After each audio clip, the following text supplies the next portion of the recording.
Hello and welcome to Lavneesh sir की क्लास। आज की ये शिक्षा निदेशालय राष्ट्रीय राजधानी क्षेत्र दिल्ली की वर्कशीट आंकलन वर्कशीट नंबर 1 जो कि कक्षा 7वीं के विद्यार्थियों के लिए है, यह ली गई है सामाजिक विज्ञान विषय से और इसमें 10 प्रश्नों के उत्तर को हम करने का प्रयास करेंगे जो कि आपकी पिछली वर्कशीट के आधार पर है। तो करना क्या है, निम्नलिखित प्रश्नों के सही उत्तर के सामने गोले को काला कीजिए। चलिए देखते हैं कौन से प्रश्न हैं।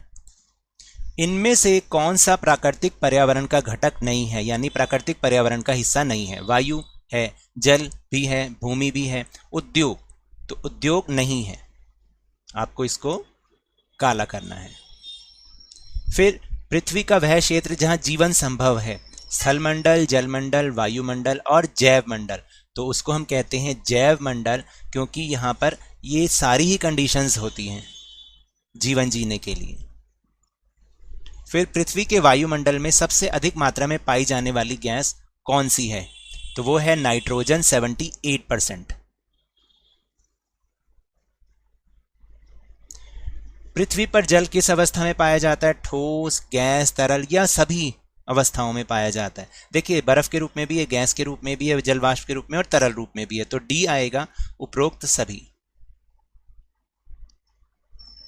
फिर हमारे पर्यावरण का निम्नलिखित में से कौन सा घटक अजीवीय है, मानव, पौधे, भूमि या फिर जानवर। तीनों में ही जान होती है, भूमि में जान नहीं होती, तो वो अजीवीय है, तो B is the right answer.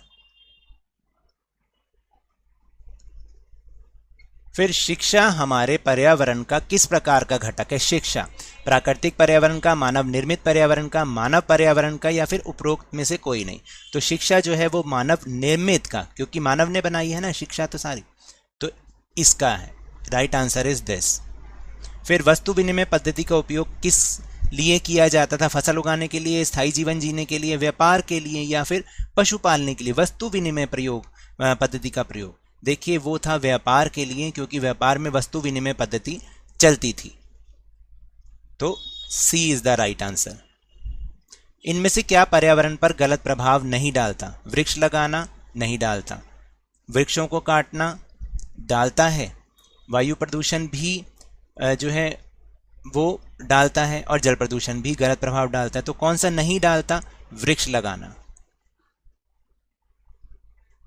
फिर इनमें से कौन सा मानव निर्मित पर्यावरण है, पहाड़, समुद्र, ये तो सारे प्रकृति के हैं पहले से बने। विद्यालय या घाटी, तो विद्यालय क्योंकि मानव ने बनाया है, तो इसलिए ये इसका राइट आंसर होगा।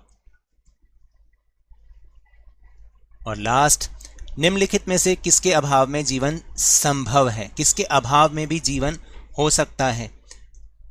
तो स्थल, इसके बिना जीवन संभव है, इस नहीं, वायु के बिना नहीं, जल के बिना नहीं, तो डी ही होगा उपरोक्त में से कोई नहीं।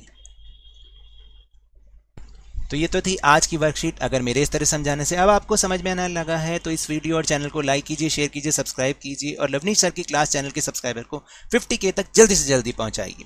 लेकिन याद रखिएगा, घर से बाहर निकलते समय मास्क जरूर लगाएं, अपनी बारी आने पर कोरोना का टीकाकरण जरूर करवाएं, क्योंकि कोरोना को हराना है और जिंदगी को एक बार फिर से सुहाना बनाना है। इसी उम्मीद के साथ बहुत बहुत धन्यवाद।